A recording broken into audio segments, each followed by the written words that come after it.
trabalho aqui na equipe do Telesaúde como telereguladora e teleconsultora.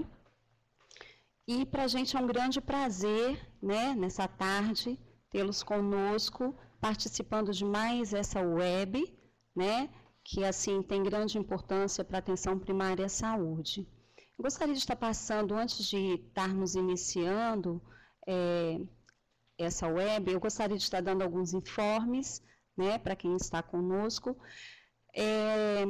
Nós temos a teleconsultoria, que é um serviço também oferecido pelo Telesaúde, e está à disposição na nossa plataforma. Então, qualquer dúvida que você tenha, você pode estar acessando e estar fazendo a pergunta na plataforma, que a equipe vai estar assim prontamente respondendo a você.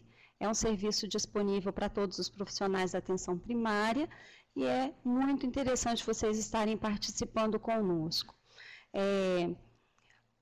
Quando vocês estiverem, se tiver mais alguém participando com vocês dessa web, é importante que vocês estejam descrevendo quais são as pessoas que estão participando, né? Colocando também qual a unidade que você participa, que você trabalha, qual o município e qual a sua categoria profissional. Esses dados são importantes para que a gente possa manter atualizado o nosso banco de dados, né, de acessos às webs, e isso é bastante importante em termos de dados para o nosso serviço. Então, a gente conta com essa participação de vocês. Uma outra coisa também, se vocês tiverem qualquer dúvida durante a apresentação, vocês podem estar fazendo via chat, que ao final da apresentação elas serão esclarecidas, né? Eu já gostaria de estar agradecendo a Mariela Pitanga Ramos, ela é a nossa palestrante de hoje, ela é fonoaudióloga, trabalha no CEREST, que é o Centro de Referência de Saúde do Trabalhador, né? E é para a gente uma grande honra tê-la aqui conosco, podendo, assim, estar contribuindo com o Telesaúde, com o serviço de uma forma geral, para aprimoramento dos nossos conhecimentos. A Mariela vai estar falando hoje sobre a perda auditiva induzida por ruídos, né? No serviço de saúde, na atenção primária. E eu gostaria, nesse momento, de estar passando a palavra a ela. Fique bastante à vontade e é um prazer recebê-la aqui nessa tarde. Obrigada, boa tarde, eu agradeço o convite. E hoje eu vou falar um pouco sobre a perda de audição induzida pelo ruído, que é um tema relevante para a saúde do trabalhador, e eu pretendo auxiliar a atenção primária com parâmetros de diagnóstico, tratamento e possíveis encaminhamentos da perda de audição. Bom, quando falamos de perda de audição de origem ocupacional, devemos ter em mente que há outros agentes causais além do ruído, entre eles produtos químicos, vibrações, alguns medicamentos, e estes, ao interagir entre si, podem potencializar os efeitos sobre a audição. Então, o ruído é, sem dúvida, o mais conhecido de todos. E o protocolo que será apresentado aqui hoje é destinado a toda a rede de atenção à saúde do SUS e para facilitar entre todos os agentes causais, como nós vamos trabalhar somente com ruído, para facilitar a identificação e a notificação desses casos. O ruído já faz parte do nosso dia a dia e isso se inicia cada vez mais cedo. Pesquisas realizadas, né, mostram que gestantes que trabalham em turnos de trabalho possuem alterações na gestação, inclusive com lesões auditivas no feto, e além de problemas como hipertensão, baixa prematuridade, baixo peso nos bebês. Então, isso tudo pode ser alterado pela exposição ao ruído. E na conferência da ECO 92, uma conferência mundial, realizada no Rio de Janeiro, em 92, uma ação mundial que foi debatida a promoção do desenvolvimento sustentável.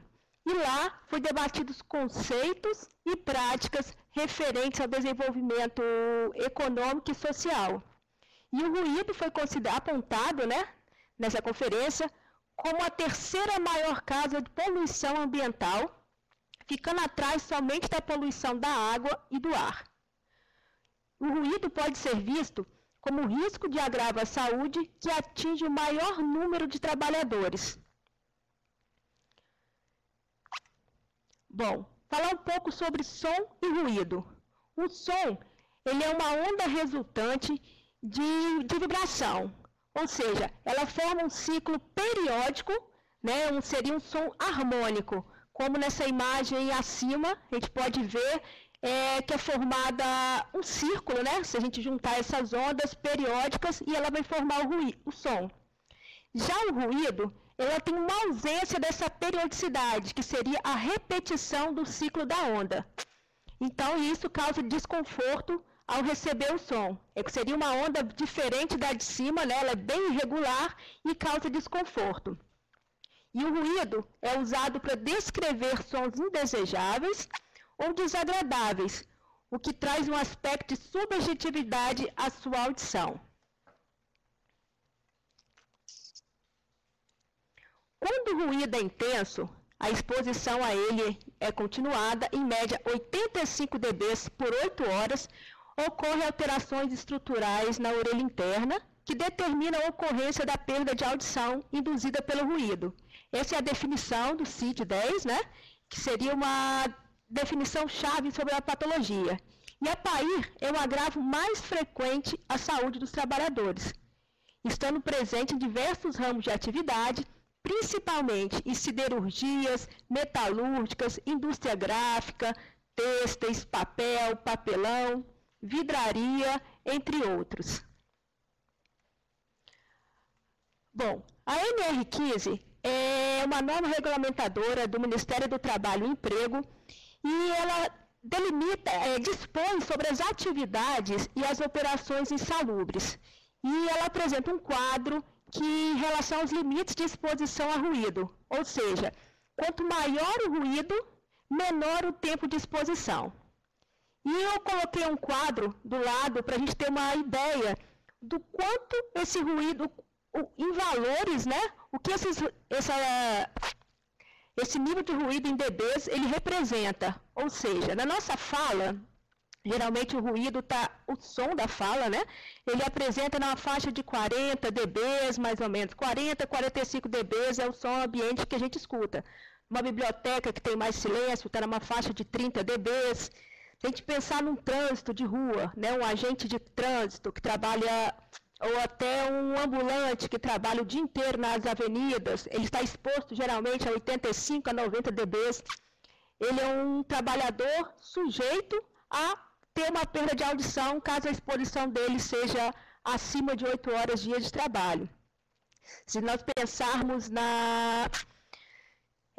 numa pedreira, né, na construção civil, que eles usam o martelo pneumático, que é um maquinário bem ruidoso, ele está em torno de 110 dBs, ou seja, a exposição diária de um trabalhador deveria ser apenas 15 minutos por dia. Bom, pensando na perda auditiva induzida pelo ruído, nós temos diversos sinônimos, né, que hoje ele reconhecido vários sinônimos, ou seja, pode ser chamado de perda auditiva ocupacional, surdez profissional, disacusia ocupacional, tem perda auditiva induzida por ruído ocupacional, ou seja, são várias nomenclaturas com a mesma finalidade. E é a perda provocada pela exposição ao tempo prolongado ao ruído. Quanto maior a exposição ao ruído, vai lesar mais células ciliadas. Ou seja, ela configura-se como a perda de audição induzida pelo ruído, configura-se como uma perda neurosensorial, geralmente ela é bilateral, nas duas orelhas, é irreversível e progressiva com o tempo de exposição. Essa lesão nas células ciliadas, ela acontece em decorrência da oxidação provocada pela presença de radicais livres formados pelo excesso de estimulação sonora, ou seja, a cóclea, que seria esse caracol da imagem aí, ele é formado por vários cílios encadeados que o excesso de som faz com que essas células morram, ou seja, e aí ela não vai vibrar e acontece a perda de audição progressivamente.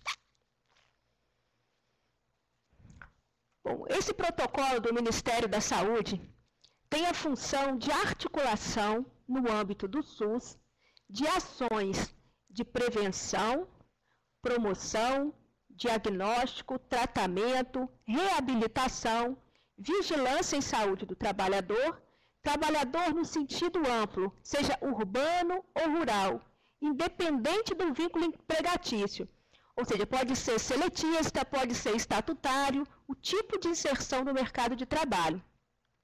E seu objetivo é auxiliar os profissionais da rede do SUS e identificar e notificar os casos de PAIR, bem como dar subsídios aos órgãos de vigilância para intervenções no ambiente de trabalho. Os benefícios da notificação. Bom, essas ações podem evitar a notificação, Pode evitar, a partir da notificação da PAIR, será possível conhecer sua prevalência para tornar eficaz qualquer planejamento de ações de capacitação e organização de recursos em função da capacidade instalada necessária para prevenir e diagnosticar a PAIR, assim como reabilitar os portadores dessa doença.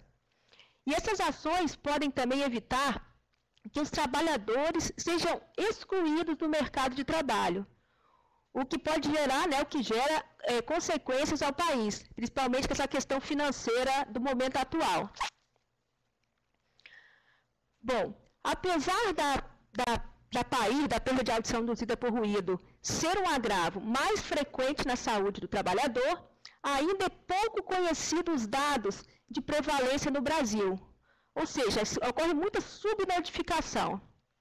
E os dados epidemiológicos no Brasil são escassos e referem-se a determinados ramos de atividades, através de pesquisas, então eles trabalham nichos específicos, mas não condiz com a realidade. Não há registros epidemiológicos que caracterizem a real situação. Estima-se que 25% da população exposta seja portadora de PAIR em algum grau. Isso reforça, a importância dessa notificação, para que se alcance a realidade e que sejam criadas ações de prevenção e assistência necessárias para esses trabalhadores. Bom, vamos pensando no diagnóstico da perda de audição induzida pelo ruído. A perda de audição, ela tem dois tipos, tá? São três na realidade, mas é pela questão do local da lesão. Ou seja, ela pode ser condutiva e neurosensorial. Condutiva refere-se a uma alteração no caminho que o som percorre até chegar à cóclea. Ou seja, pode ser fruto de uma infecção, de uma desarticulação dos ossículos da orelha média, pode ter presença de secreção por infecção, as famosas otites, e isso pode gerar uma perda de audição no caminho do som, porém a cóclea está íntegra. Já a perda neurosensorial é uma lesão no órgão de corte da orelha interna, ou seja, é na cóclea, na perda das células ciliadas. Geralmente ela é bilateral, com padrões similares. Em alguns casos, pode ocorrer diferenças de grau de perda, mas é muito difícil. Geralmente, ela não produz perda maior que 40 dB nas frequências baixas e 75 nas altas. Eu vou mostrar depois um gráfico de uma perda de audição para ficar um pouco mais claro esses valores, que nem todo mundo aqui, às vezes, tem uma familiaridade com o gráfico de uma audiometria. A progressão cessa com o fim da exposição, ou seja, se eu estou trabalhando num lugar ruidoso, parei com a exposição, minha perda não vai continuar aumentando. Apesar de seu início e predomínio nas frequências de 3, 4 e 6, ela pode progredir e posteriormente ir para as frequências mais graves. As frequências de 8, 2, 1, 500, 250 Hz. O paciente, né, o trabalhador com perda de audição por ruído, ele pode desenvolver intolerância a sons intensos, são comuns esses relatos, presença de zumbido, que eles queixam de zumbido, ou seja, o zumbido é um sintoma de que está acontecendo um mau funcionamento na audição, na orelha interna do paciente. Diminuição de inteligibilidade de fala, com prejuízo da comunicação oral. Entre os efeitos não auditivos da exposição a ruído, esses desdobramentos, né, são os efeitos psicossociais que chamamos, merecem uma atenção especial da atenção básica, da atenção da equipe da saúde. Eles têm desdobramentos, pode ser em caráter social, emocional, familiar, provocado pela perda de audição. Então, a equipe de saúde tem que ter uma percepção, uma identificação e um manejo com essas questões. Geralmente, os prejuízos causados pela perda de audição induzida pelo ruído afetam não só os trabalhadores, mas com todas as pessoas à sua volta, principalmente aos familiares.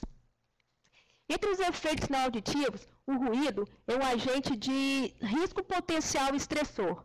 Ele pode trazer como efeitos nocivos à saúde, não só os auditivos, como eu falei, mas toda uma gama de sintomatologia relacionada ao estresse, o que faz parte dos chamados efeitos não auditivos, que são os transtornos da comunicação, que ele tem que fazer um esforço maior para compreender, gera uma fadiga auditiva, uma ansiedade, alterações do sono, porque o zumbido presente na perda de audição, ela incomoda bastante o trabalhador, o portador da deficiência auditiva, transtornos vestibulares, que o ouvido humano ele é responsável tanto pelo equilíbrio, tanto quanto pela audição. Então, acaba correlacionando transtornos digestivos, comportamentais, ou seja, o paciente pode ter uma autoimagem negativa, se sentir privado de alguns ambientes de familiares, de conversa, uma baixa autoestima, constrangendo-os nas relações pessoais. E, em alguns casos, inclusive, levando ao isolamento social, que são os transtornos comportamentais, transtornos cardiovasculares e hormonais. Bom, como é feita a avaliação da perda de audição? A avaliação dos efeitos auditivos da perda da PAIR, ele vai definir o tipo e o grau da perda. Ou seja, é realizada uma audiometria, que é a audiometria tonal por via aérea, tonal por via óssea, logoaudiometria, que é a avaliação através da percepção de fala, a imitanciometria, que é para ver a integridade da cadeia ossicular. E para fazer essa avaliação audiométrica, tem que seguir as normas regulamentadoras da NR7, que determina que seja utilizada cabine acústica com isolamento, né? E os equipamentos devem ser calibrados, geralmente anualmente, por empresas especializadas. O trabalhador tem que fazer um repouso acústico de 14 horas antes do exame. E o profissional qualificado tem que ser um médico ou um fonoaudiólogo. E é importante também que se conheça o ambiente de trabalho, em alguns casos, né? E a queixa do paciente. Bom, em relação à avaliação dos efeitos não auditivos da PAIR, isso requer uma anamnese bem detalhada, através de uma conversa, o significado da perda de audição e suas consequências na vida diária do indivíduo. Em muitos casos, pode chegar na atenção primária, né, a família relatando uma dificuldade do paciente, que ele está ouvindo TV muito alta em casa, que tem se isolado, e o paciente não quer acreditar que isso está acontecendo, não pode perder o emprego. Então, é a família que relata muito esses casos. E de que forma e quanto essa perda auditiva está interferindo na vida pessoal e profissional do indivíduo, possibilitando o real dimensionamento do problema. Bom, eu trouxe para vocês a questão de um gráfico, né? Esse é um exame de audição, um detalhamento da perda de audição, uma avaliação audiológica e audiometria tonal.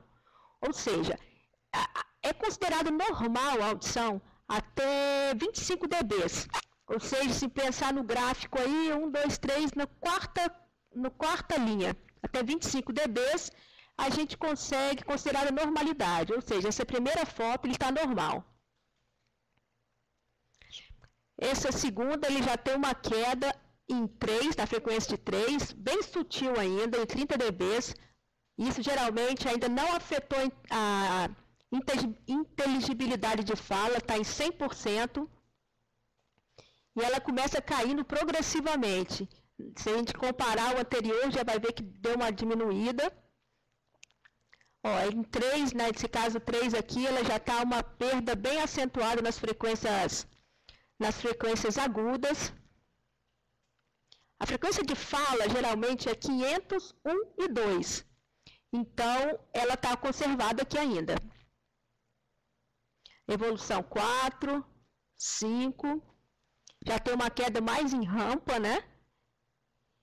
E a 6, que inclusive na frequência de fala já está mais comprometida que na nossa frequência de 501 e 2. E o reconhecimento de fala já deu uma alterada. Ou seja, essa evolução da perda de audição, geralmente ela progride entre 10 a 15 anos para chegar nesse grau aí de uma exposição do paciente. E essa evolução vai depender do nível de exposição do ruído que o trabalhador está exposto. Bom, em relação ao diagnóstico diferencial, ou seja, são algumas patologias auditivas que podem ser confundidas com a PAIR, né? O trauma acústico é bem comum, é uma única exposição a ruído intenso.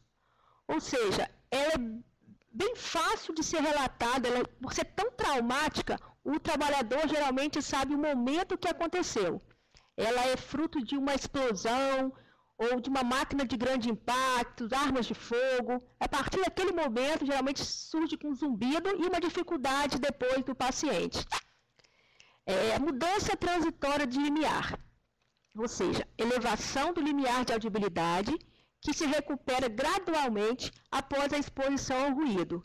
Por isso que a gente pede um repouso, né, auditivo de 14 horas antes de fazer o exame.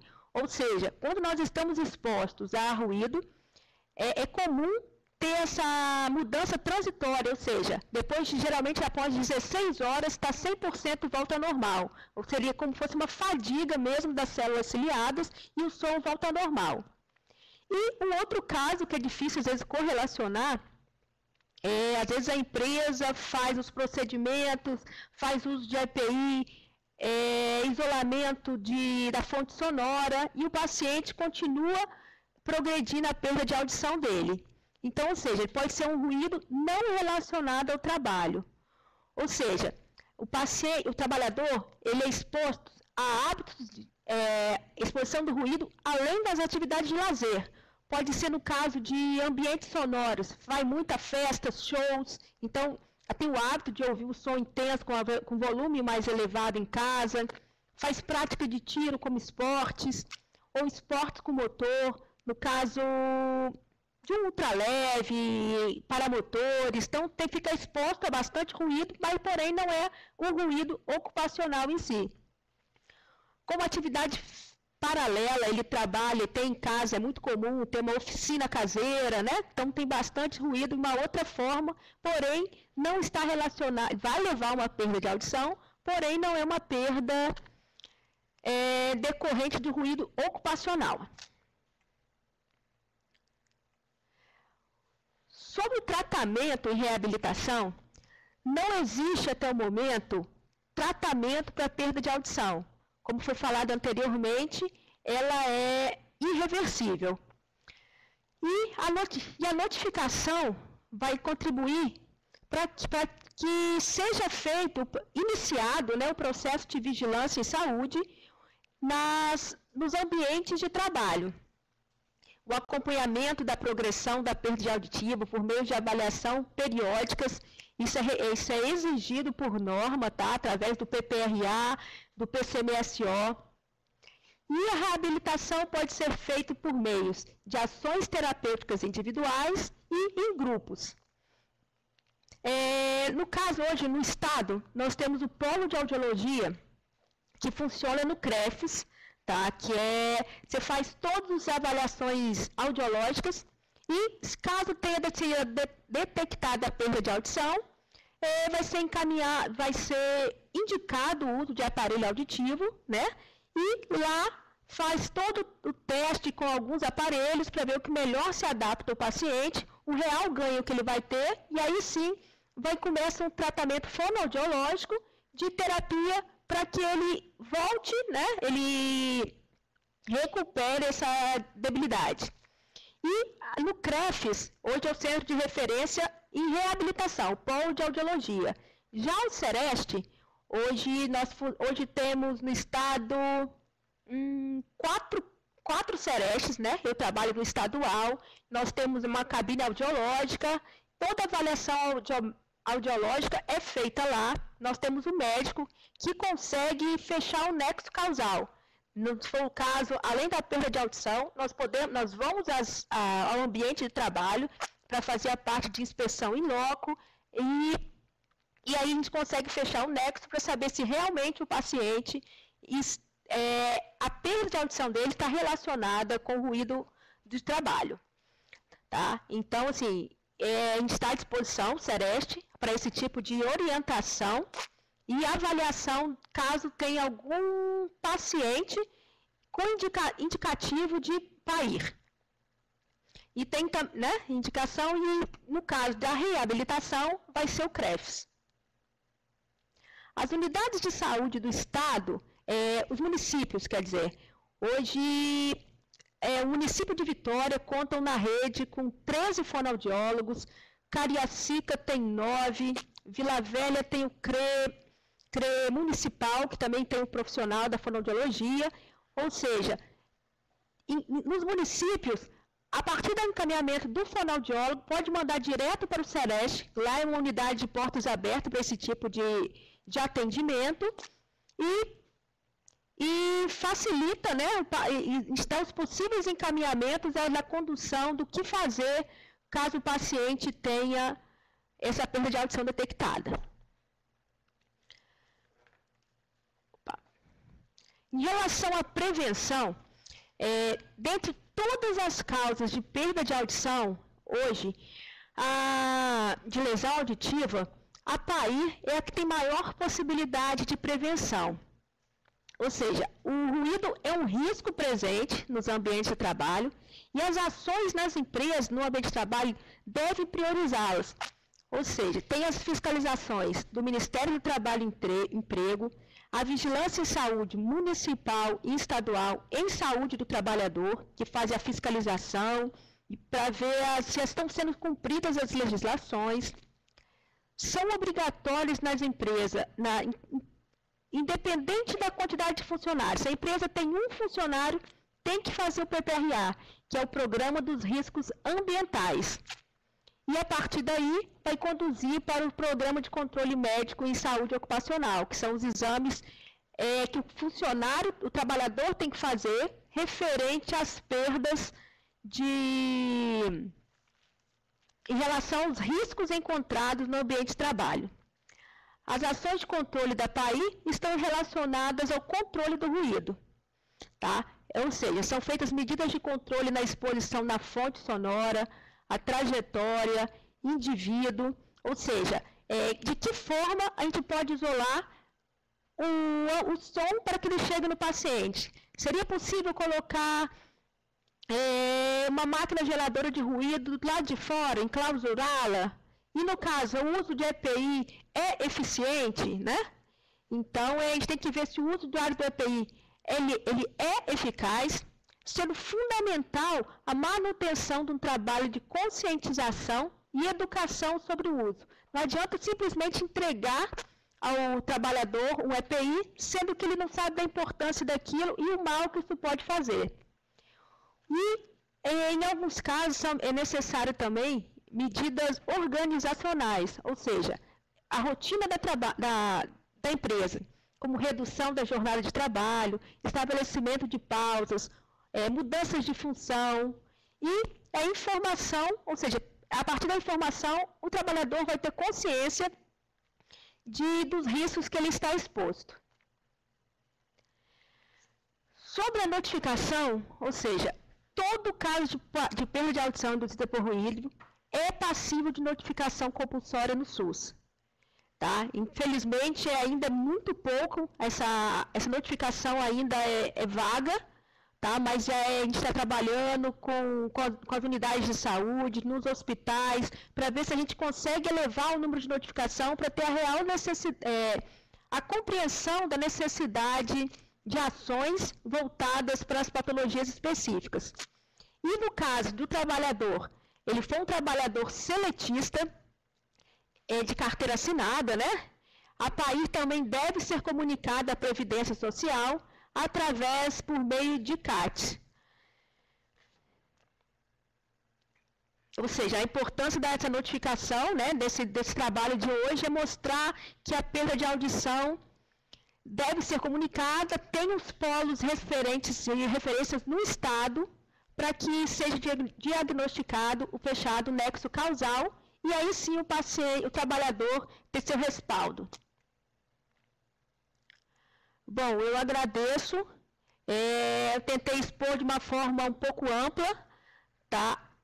E, caso necessário, tem o endereço aqui do meu e-mail lá do meu setor, do meu trabalho, e o Sereste está à disposição para o que for necessário em relação ao trabalhador e às unidades de saúde a respeito de informações sobre as patologias de saúde ocupacional. Gostaríamos de estar agradecendo, né, Mariela, por essa contribuição, e gostaríamos de abrir para possíveis dúvidas, né, que vocês possam ter em relação ao que foi apresentado. Enquanto vocês vão pensando aí e postando no chat, se houver realmente alguma dúvida, eu gostaria que a Mariela pudesse estar esclarecendo algumas dúvidas minhas que surgiram durante a apresentação, né? Por último, agora você falou em relação à notificação compulsória, né? Quem seria o responsável por estar fazendo essa notificação? Qual profissional? Existe um único profissional? Ou qual a categoria profissional que estaria sendo responsável por isso? Depois dessa notificação, essa notificação é encaminhada para onde? Você poderia falar um pouquinho para a gente a respeito disso?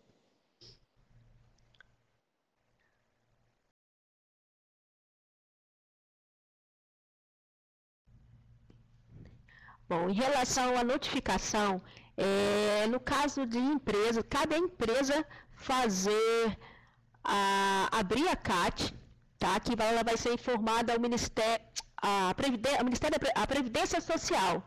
E no caso de um trabalhador, ele pode, a própria unidade de saúde pode fazer a notificação.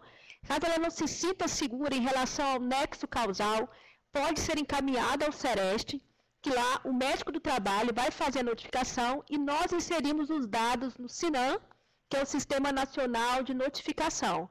Ou seja, a empresa é de responsabilidade inicial, senão a unidade de saúde pode fazer. Caso ela não se sinta segura em relação ao diagnóstico, encaminhe o paciente para o Centro de Referência em Saúde do Trabalhador, o Sereste, que nós vamos fazer os encaminhamentos possíveis e, posteriormente, a notificação, inserção dos dados no SINAM, que é o Sistema Nacional.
Bom, em relação aos encaminhamentos, o otorrino faz o exame audiológico, né? Geralmente ele passa por uma avaliação que às vezes o clínico da unidade de saúde não consegue detectar, ou seja, a partir do relato do paciente, ele sabe que está acontecendo uma perda de audição, porém ele não sabe o motivo. Então, se for o caso, se através de uma anamnese o profissional conseguir detectar que é em relação ao trabalho, pode encaminhar, eu recomendo que encaminhe direto para o Sereste, que lá o médico do trabalho, nós vamos fazer uma avaliação audiológica e dali a gente fecha, e a partir daí nós vamos fazer a visita ao ambiente de trabalho, que são através do Núcleo de Vigilância em Saúde do Trabalhador, que nós vamos em loco para ver possíveis fontes geradoras de ruído e se está sendo usado o EPI ou não, no caso se tem o PPRA, se tem um risco ambiental, ou seja, quais as medidas estão sendo tomadas para que isso não agrida a audição do paciente, se está sendo usado, fornecido os EPIs, se não, a gente em algum momento a gente orienta a empresa a estar se adequando com prazos estipulados, em alguns casos prazos imediatos, ou até mesmo a interdição de alguns ambientes de trabalho, e para que não aconteça mais nenhuma perda de audição. E no caso do paciente, a partir do exame audiológico, ele vai ser encaminhado ao otorrino. Ok, obrigada. E minha última pergunta, prometo. Você disse que as perdas, elas são gradativas, né, e progressivas se permanecem em constante contato aí com o agressor, que no caso seria o ruído. Uma vez instalada essa perda auditiva, você disse que se cessar o agressor, o ruído, ela para de ter a perda. Mas essa perda, ela consegue ser restabelecida? Ela consegue voltar a ouvir ou essa perda ela é irreversível? Tá, às vezes eu posso ter confundido na minha fala, ou seja, o que eu falei é que a perda de audição ela é irreversível, no caso da perda de audição induzida pelo ruído, ou seja, as células ciliadas morrem, ela cessa, ela não vai progredir, ou seja, ela não vai diminuir, né, como eu mostrei no gráfico, porém, a parte lesada não há recuperação. E aí vai depender do grau dessa perda de audição. Se ela já está interferindo, geralmente ela começa a cair em 3 e 4, o que não afeta diretamente a percepção de fala. Então, o paciente vai conviver com aquela perda sem muitos danos para o dia a dia dela. Porém, se já for uma perda com uma graduação maior, mais elevada, um grau maior, ela vai ter uma dificuldade, no caso, a indicação de aparelho auditivo para essa reabilitação. Mas ela não recupera já a audição perdida. Muito obrigada, essa era a minha dúvida. Eu não estou vendo nenhuma dúvida aqui postada no chat. Me parece que foi bem esclarecedor, né, essa palestra dada pela Mariela. Nós aqui, em nome do Telesaúde, nós agradecemos a participação, né, que com certeza contribuiu para enriquecer, para nos aprimorar, né, aprimorar os nossos conhecimentos em relação a essa questão que às vezes passa sem nós profissionais de saúde ficarmos atentos, né? Às vezes o paciente chega se queixando de uma perda auditiva, às vezes sutil, ou às vezes até com a própria tom de voz com que ele coloca, e nós não estamos muitas vezes atentos a isso. Então, acho assim muito interessante essa webconferência que faz nós profissionais de saúde pararmos para podermos ficarmos um pouco mais atentos. Nos chama a atenção sobre essa questão que não é incomum no nosso meio, né? É uma coisa, os dados relatam que não são incomuns, mas que muitas vezes não tem, assim, o olhar daquele profissional um olhar mais apurado daquele profissional que está com aquele paciente naquele momento. Nós agradecemos a participação, a disponibilidade de estar aqui conosco nessa tarde, né? E essa palestra a gente informa que dentro, provavelmente, da próxima semana, ou no máximo 2 semanas, mas acredito que já na próxima semana já esteja disponível para que algumas pessoas que não puderam estar assistindo aqui ao vivo tenham acesso e possam estar, assim, também adquirindo esse conhecimento aqui compartilhado conosco pela Mariela. Nesse momento eu passo a palavra para ela, que quiser assim estar fazendo o encerramento, os agradecimentos. Desde já nós agradecemos em nome do nosso serviço Telesaúde. Obrigada. Bom, eu agradeço a oportunidade de falar um pouco da perda de audição. Em relação à saúde do trabalhador, é uma das patologias que é possível prevenir, e isso dá um conforto, né, ao trabalhador para que não progrida em relação às dificuldades, todos os fatores que foi esclarecido em relação às dificuldades que o trabalhador possa vir a ter com esse dano. Então, é uma observação, até um olhar diferenciado, né, da atenção primária em relação à queixa do paciente, isso é importante, e correlacionar a relação com o trabalho. Às vezes o paciente chega na unidade de saúde com alguma queixa, ou até o relato do familiar, e ninguém faz associação com a atividade laboral dele. Então, é ter uma percepção maior em relação a isso, e aí sim conduzir os tratamentos, os encaminhamentos que se façam necessários. Eu agradeço mais uma vez e coloco à minha disposição, assim como em nome do CEREST, o Centro Regional de Saúde do Trabalhador do Estado, para qualquer informação, esclarecimento que se faça necessário às unidades de saúde e à atenção primária de uma forma geral. Obrigada, Mariela, e a todos uma boa tarde.